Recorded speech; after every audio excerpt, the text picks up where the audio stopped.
I hacked university grades to save my future. Alright, so picture this, late 80s I'm at a big university and honestly, I was absolutely flailing. 2 out of my 6 classes were just completely wrecked, and I knew I had to figure out how to avoid getting kicked out. It was a complete disaster. For one class I decided to just buckle down, pour all my extra time into it, and ace the final. That felt like a straightforward, if difficult, solution. But for the other class, which was way more technical, I needed a different strategy entirely. And here's the thing, I was always the straight-laced, good kid, never caused trouble. But this felt like a desperate, make-or-break situation. Getting kicked out of college just wasn't an option for me. You know what they say, desperate times, desperate measures. The class I absolutely had to pass was some kind of science or engineering course, and embarrassingly, I hadn't really bothered to show up for it. So, I dragged myself to the very last Thursday session just to get a lay of the land and figure out my game plan. The professor mentioned one critical detail. If you had a 93% average or higher, you could skip the final exam, which was happening in just 1 week. My average? A dismal 64%. So yeah, I definitely had to take that exam. But how was I going to ace it? My current grades were too low. There was no way to pull them up enough. The only solution, the only way was to get my grades changed. That's when I cooked up what I thought of as a Hail Mary plan. It involved breaking a few rules, and by rules, I really mean laws. The science building where this class was held would completely lock down for the weekend. That meant all the professors' offices were locked and most of the labs too. You could still get into the main parts of the building, but you'd have to chat with a security guard if it was after hours. This was before all the fancy digital badges and swipe cards we have now, so it was a bit simpler. So here was the plan. Friday afternoon, after most classes were done, I decided to meticulously scout out the entire building. It was a U-shaped structure 3 stories tall. I needed a way in. Luckily, I discovered one of the first floor labs on the inside curve of the U, had large horizontal windows that were actually unlockable. You could totally crawl right through them. Even better, one of these lab windows was kind of hidden by a small fenced-in area that housed some electrical and HVAC units. There were big bushes lining the fence too, providing perfect cover. So while I was there, I went into that lab, unlocked a window, and essentially created my own entry point. I also noticed the lab door was propped open, so I quietly unpropped it and let it close. It locked shut. Good to know. That also reduced the chances of someone relocking the window I'd opened. Next, I went to check out the professor's office. It was open, but he wasn't there. The office itself was tiny, no windows, just enough space for his desk, his chair, and a couple of guest chairs. The door was solid metal, painted beige, with just a small central window. That window had a wire screen built into the glass, held in place by a simple screwed-on frame. There were also tons of manila envelopes and schedules taped to the door. This was going to be tricky, but I had a plan forming. At around 3:30 in the morning, I made my way back to the building, backpack in tow, ready to break in. I had a hammer, pliers, a roll of tape, and some screwdrivers I'd scrounged up, and I was absolutely terrified. My heart was pounding. I navigated through the bushes, climbed over the fence, and checked the window, still unlocked, thank goodness. I pulled myself up and through the window, landing in the dark lab. Remembering that the lab doors would lock automatically, I slowly opened the door and strategically placed some tape on the latch to stop it from locking behind me. I was expecting complete silence, but instead, I was met with the loud hum of machinery running. Another lab was apparently conducting an all-night test or something, and there were at least 3 upper-level students overseeing the project. In a weird way, that was good. My presence wouldn't necessarily be noticed by anyone. I'd find out later that the noise would also perfectly mask any sounds I made. I carefully made my way to the professor's office door, which was tucked away in a more secluded part of the building. His office was right next to one of the stairwells, so I figured I could hear anyone coming down the stairs, and if someone happened to approach from the other direction, the stairs offered a quick escape. I pulled out my screwdriver to start unscrewing the frame around the glass window in his door. And that's when I realized the screws were absolutely caked in decades of old paint. This was not good. What I thought would be a 2-minute job instantly turned into a 45-minute ordeal. I went into what I call forget it mode, and just went to town on that window frame. I had a few false starts and stops, but no one came by. Eventually, I got the frame off and tried to pry the glass out. It was completely sealed in with paint. Getting that pane of glass out required an immense amount of slow prying and steady, careful effort. After 30 minutes of scraping and applying gentle pressure, I finally had the glass pane out. I slowly reached in and turned the lock, unlocking the door. Then, I grabbed a large manila folder that was hanging on the outside of the door and carefully repositioned it over the window, creating a perfect cover for the now mangled opening. I slipped into the office and immediately looked for something else to cover the window, something that would block any light. The desk calendar worked perfectly, and a few pieces of tape held it securely in place. Only then did I turn on the lights to survey the scene. I was now standing in an office with a desk, a chair, and a small slim table behind the desk. Out of all the ways my plan could go wrong, my biggest fear was that the professor might have taken all his grades home with him. My heart was pounding. A quick glance into the large, flat file on his desk, and there it was. His full handwritten grade register, right in my hands. And the pen he used for recording grades was tucked right inside. He was teaching 6 classes that semester, and I only needed to change 1 grade mine. However, now that I had seen how beat up the paint was on the glass window frame, I knew I had to change the plan. I scanned through the gradebook, found all my grades, and saw I had several in the 70s and some lower 60s. I had, in fact, done some work in the class. I thought it over for a few seconds, then started executing Plan B. I went through every single one of his classes and began randomly changing any grade in the 60s to an 80s. Then I went through and changed all the 70s I found to 90s. I realized that if only my grades were changed, it wouldn't stand up to close scrutiny. So I had to create a herd immunity of changed grades. I noticed a few students who were really struggling in some of his classes and made an extra effort to boost their grades too. A 0? Now an 88. This was taking a long time. With 6 classes, about 50 students in each, and roughly 10 grades per student, there were about 3,000 grades in that register. I changed at least 1,500 of them. And, of course, my grades were changed as well, lots of numbers in the 90s. I closed the gradebook and put it back in the drawer exactly as I had found it. But as I pushed it in, I heard a little plink sound. I pulled on the drawer and realized it was now locked, which it hadn't been before. Okay, I thought maybe he'll just think he locked it himself. No big deal. My mind started to race, wondering what the aftermath of all this might be. Would this actually work? Would I be able to get away with not taking the exam by creating this academic chaos? It was about this time that I noticed the IBM PC on his back table. Did he record his grades both in a handwritten register and on his computer? If he had a backup of the grades, all of this would be for nothing. Plus, I couldn't reference all the changed grades now that the drawer was locked. I booted up his IBM PC XT and saw that it had 2 3.5-inch disk drives. There were 5 disks sitting right by the computer. What to do? I loaded each disk into the drive and typed DL. And wiped them all. I hadn't planned on that, but then, forget it mode kicked in again. So, let's review the new plan. Change so many grades that it would take an impossible amount of time for him to deconstruct the chaos. He'd simply have to give out good grades or at least better grades as needed. No single student would be identifiable as the culprit because there were plenty of people who would have had a motivation to change their grades. This was the best idea I could come up with. After having distributed all these good grades to all the good boys and girls, I gathered my tools and planned my exit strategy. The back of his door had a few items taped to it as well, so I replaced the glass and the frame, then covered it with another manila folder. I wrote a poorly phrased note on a sticky note that read, "Sorry, mop handle cracked the glass. Replace glass. Maintenance." Then I made my exit, slipped past the graduate student running the machine, climbed out the window and never looked back. I didn't even show up for the final exam because, I had a higher than a 93 average and all. I waited a agonizingly long 45 days that summer for my grades to come in. And guess what? I got a 90 in the class. Yeah. Okay, no complaints here. There had to be some other people out there who got their grades and were pretty happy about it too. I never suffered any consequences for this, not ever. But it was absolutely the most stressful night of my entire life. And let me tell you, I haven't done anything remotely like this ever again. This yearly trip with my ex is wild. And it's coming up. So years ago, I decided to tackle this beautiful 2-day hike, just a few hours from my place. I was pretty young and honestly a bit too reliant on others back then, so I really wanted to push myself, do something totally on my own. It's a route you can actually finish in a day if you're fit. But I got pretty sidetracked, lost my way a few times, and just spent a lot of time soaking in the scenery. Ended up pitching my tent twice. Fast forward a couple of years and I met this girl. It was instant love for me. She was my first everything, so she held this extra special place in my heart. Within 6 months, we were living together. About a year and a half into our relationship, I took her to that same trail. The one I'd hiked alone. We had an incredible time. We weren't rushing anything, but since I knew the path, we finished up late on the second day. The very next year, on the exact same date, we hit the trail again.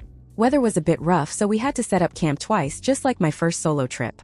Even though it wasn't quite as perfect as the first time, we still had a blast. By our 3rd year together, things felt different. Not as good as before. I could feel a shift, something was off, but being my first real relationship, I didn't recognize it as the end. In a desperate attempt to reignite the spark, I suggested we do the trip a 3rd time, and she agreed. We had a nice enough time, but that special feeling just wasn't there anymore. Shortly after that, I ended things. I just sensed she wasn't happy. Or at least I thought she wasn't happy. The months that followed were absolutely terrible for me. I decided to cut all contact. Talking to her felt impossible because I still loved her so much. I went through a really rough patch for about 8 months. I quit my job, moved back in with my parents, and completely isolated myself. Anything that reminded me of her, I just stopped doing. We used to watch TV shows together, play games on my Nintendo, cook together, we had our favorite recipes. I completely gave it all up. Dating? Forget it. Even just flirting with other girls felt wrong. I was utterly miserable, so in an attempt to get my life back on track, I figured I should reintroduce those things we shared and reclaim them as my own. I cooked our favorite meal, watched the final season of Game of Thrones, and invited a friend over for Mario Kart.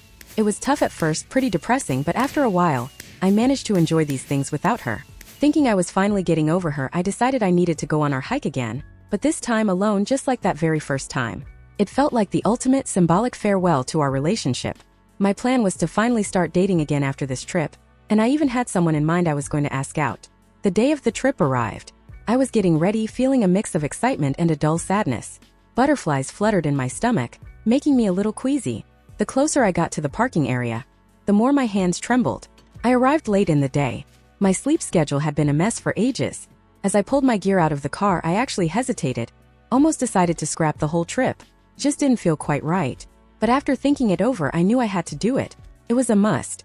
I didn't really enjoy it at first, but it was a beautiful day, and after about an hour I started to relax and appreciate it. My stomach was rumbling, so I began looking for a good spot to camp for the night. After I ate and pondered for a bit, I decided to walk a little further. I remembered the very first camping spot my ex and I had used, and it was only about a 25-minute walk from where I was. When I arrived, I spotted another tent, pitched in the exact same place we had been that first time. I tried to look around, hoping to see who was there, but I couldn't see or hear anyone. I set up my tent nearby, not too close so they wouldn't feel uncomfortable. I sat outside by my fire, enjoying the twilight as it deepened into night. It was getting dark when I heard my tent neighbor talking on the phone.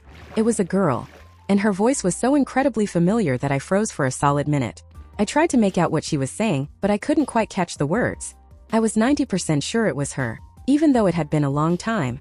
She didn't speak again after that, so I assumed she fell asleep. Me? I couldn't sleep at all. I was still using the same tent my ex and I had shared on our trips together. I hoped she would recognize it in the morning, but to make sure, I left my old beloved sweater, the one I'd owned for years, hanging outside. When morning finally arrived, I had barely slept a wink. Every fiber of my being screamed at me to look outside and see if the neighboring tent was still there. When I finally did, I saw it was gone. I stepped out, ready for breakfast, and that's when I saw her. It really was her. She waved at me, and after a few frozen seconds, I waved back. She walked over, said hello. I asked her why she was here, and she explained she'd enjoyed the hike so much she wanted to do it again. I asked if she was with anyone, and she said no, just her. I remember thinking that was a little odd. When we were together, she'd always been a bit scared at night. I couldn't picture her going alone. I was also just profoundly shocked to see her again. I can barely recall what happened immediately after that, but I remember eating my breakfast and sharing some of my cookies with her. She showed me a new tattoo and told me she planned to get more. I never would have pegged her for someone who'd get tattoos. She had changed so much, yet her personality was still the same. We walked the rest of the way together, talking and laughing. Eventually, we reached the second camping spot and set up our tents. We got ready to eat, comparing our rations. I had MRE spaghetti, and she had some stale crisp bread and liver pate. She looked a bit downcast, so I asked if we could swap, claiming my stomach hurt and I didn't feel like eating spaghetti. She initially hesitated, but after a bit of convincing, she happily accepted my offer. It was getting late, so we decided to head to bed. I was absolutely exhausted after hiking all day, and fell asleep almost immediately. Sometime during the night, I woke up and heard her coming into my tent. She said she was hearing scary noises. I told her I couldn't hear anything. She mumbled a bit more, then asked if she could sleep in my tent with me. I was half asleep but somehow managed to move my things around enough to make space.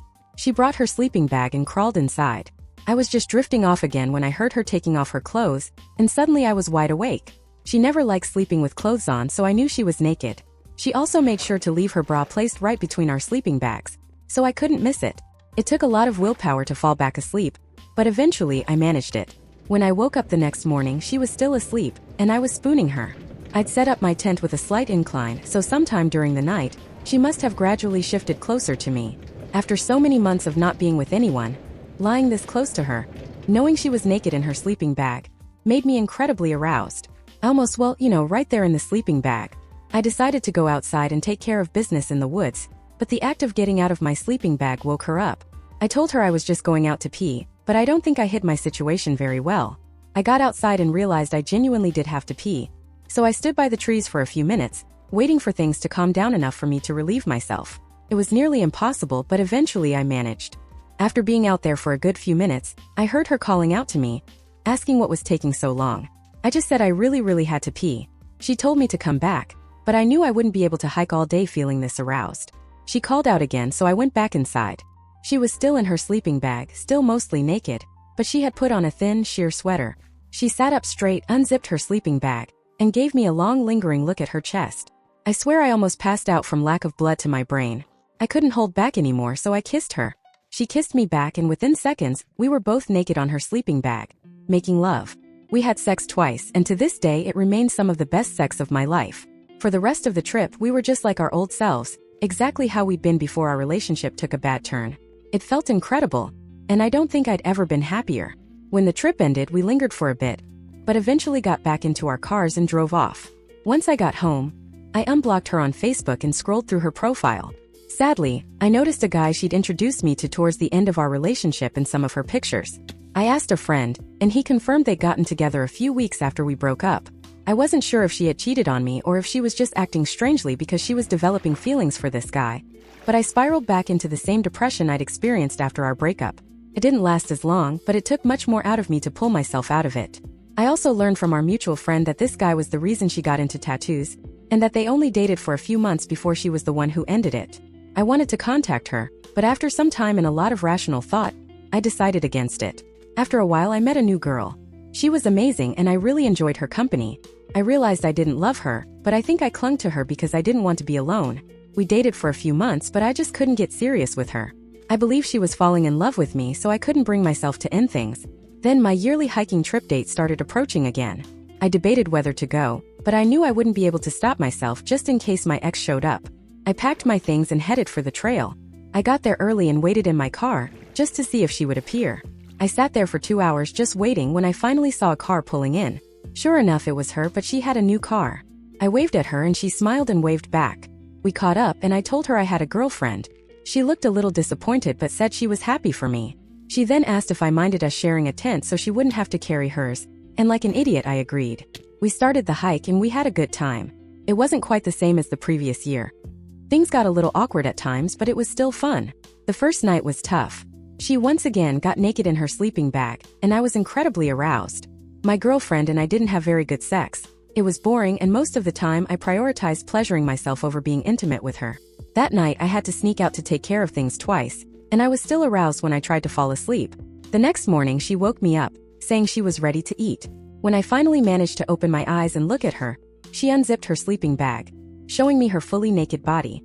We kissed and touched each other for a bit, but I broke it off before anything serious happened. I have no idea where that willpower came from, but I didn't want to cheat on my current girlfriend. We ate breakfast and after a quick bathroom break away from each other, yes, I did take care of things again, we set off for the last part of the trail. Things felt strange, and we decided to just walk the rest of the way instead of camping another night. We reached the end, said our goodbyes, and immediately I regretted finishing the hike so early. I stopped her from leaving and invited her to talk for a bit. We sat on a bench and talked.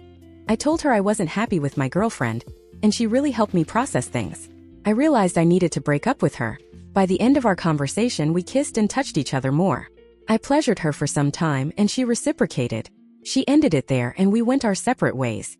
The first thing I did after getting home was break up with my girlfriend. She cried for a bit but took it surprisingly well. I talked a little bit with my ex after that, but nothing really came of it. I was so into her, almost obsessed. After some time I blocked her again. She didn't really respond to my messages anyway, so I just left it at that. Eventually, I had mostly forgotten about her. I had some random encounters but nothing that truly lasted. But then the date started getting closer again, and I started thinking about her. If I went, would she be there? I felt both happy and sad. I wasn't in love with her anymore, or at least not like I used to be. My feelings for her were just confusing. The date was approaching fast, and I'd made sure to take the Friday off work well in advance. But the day before, they called and said I absolutely had to come in. I decided not to go on the hike, even though I was all packed and ready. When morning came, I got up and prepared for work. In the shower, a wave of profound sadness and depression suddenly hit me. I called work and told them I couldn't make it. They said it was fine, and that the guy who had originally called off was coming in anyway. I scrambled, packed my camping gear into my car, and drove towards the hiking trail faster than I've ever driven in my life. I was incredibly excited to get there, but terrified she wouldn't be there at the same time. I had no idea if she'd show up. I hadn't asked anyone what she was up to or checked her Facebook at all. That just made it even more thrilling and nerve-wracking. The only stop I made along the way was to buy the most hopeful condoms and lubricant I've ever purchased. Finally, after some delays, I pulled into the trail parking spot. I drove around, my heart pounding like crazy. It felt like an eternity, even though the lot is pretty small. Then I spotted a familiar car, and sure enough, there she was. She was absolutely radiant, smiling wider than I had ever seen her. She looked so genuinely happy. I got out and gave her a hug. It felt so incredibly good just to stand there and hold her. We hugged for probably 5 minutes, but it felt like only 10 seconds had passed. I just couldn't get enough of her. We set off once again, this time with only one tent. I had brought a super comfy inflatable mattress, pillows, and blankets this time, so she didn't even bother with her sleeping bag. We didn't even make it far, not even to our usual camping spot, before we were all over each other. The spot was terrible, but we quickly set up the mattress and blankets, not even caring about the tent. The location was fully visible from the trail, but we honestly didn't care at all. She got naked, I got naked, and we had incredible sex for what felt like hours. I was more drained after that than I had ever been hiking this trip before. We set up camp and just stayed there for the duration of our trip. There was a small lake nearby that we skinny dipped in twice a day. The second night, she even agreed to try something new, even though we never had before. We stayed there for 3 whole days, only ending the trip because we literally ran out of food and snacks. We had sex one more time in the car before we called it. We decided to cap off the trip with a nice meal at a good restaurant. Coincidentally, she ran into one of her friends there. Her friend seemed nice but also a little confused about why I was there. Maybe she knew I was her ex or something. I don't know. Now, it turns out that incredible trip was almost a year ago. I haven't talked to her since, but I've thought about her every single day. I'm pretty sure I'm in love with her. More than any other person I've ever been with. I can't get her out of my head. Especially now that the date is coming up in just a few months. This year, I've heard rumors that she might be getting married, but I haven't had the courage to ask around. My friends probably know, but they don't really care enough about her to even tell me. I don't know if I should go this year, but I know for sure I won't be able to stop myself. I haven't even checked if she has a boyfriend. What I do know is that she's definitely going. My only friend who knows about our yearly tradition sent me a screenshot of her status, saying how much she's looking forward to her annual hiking trip. And I received a text that same day, thinly disguised as an advertisement for the hiking trip. It included phrases like, mountain with passionate encounters, hot nights, and bring protection from wet weather and wild animal attacks. I've also been getting photos of her in camping gear that keeps getting more and more revealing. She's down to a sheer fishnet sweater with just her nipples covered and no underwear. I'm absolutely head over heels for this girl. Even though we only meet once a year, we have unbelievable chemistry and so much fun during those days we're together. But meeting her like this isn't doing me any favors. I doubt I'll ever find someone else if I keep this up. And it's not right to do it if she's serious with someone else either. I really don't know what I should do, but I know exactly what I am going to do anyway.